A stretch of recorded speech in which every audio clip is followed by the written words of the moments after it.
Ehud, I'd like to follow an earlier path a little bit and wondered, what took you to Weiser's bookstore in Greenwich Village when you were a young man? What drew you there to do anything? I'll sweep, I'll be here.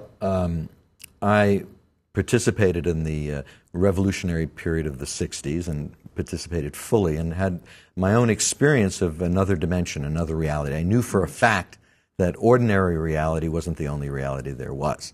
And I started studying the writings of individuals that spoke to these issues, like Carl Jung, that you were interested in, and others. And I started studying yoga and Western esoteric tradition, and Weiser's was the bookstore for all those books. It was the only one. Mm-hmm. So I went down there, leaving college, after I left college, went down there and needed a job and wanted to be in this world of books all my days. So that's how I got started. There you were. And that start led to an important lifelong connections and ultimately a job in a publishing house. Right, yeah. Where you were instrumental in producing Pyramid Power. Right. Remember that? Right. In the mid-'70s. Now, Right. Why were the mid-'70s so fertile for this occult and esoteric knowledge?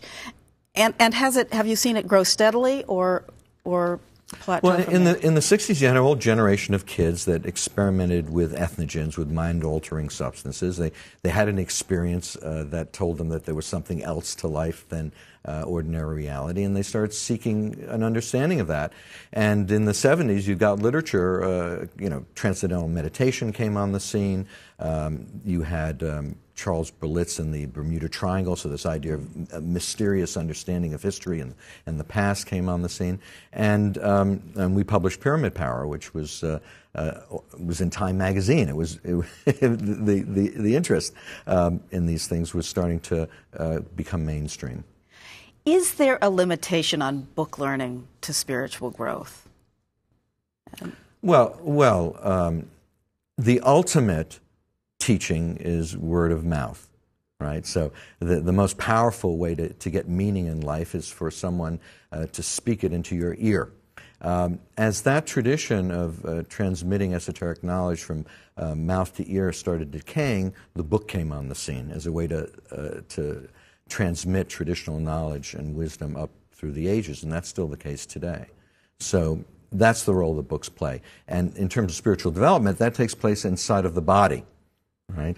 You're embodied, you're born into this world to develop. And the books are a way of getting that information that you might not be able to get from an individual directly.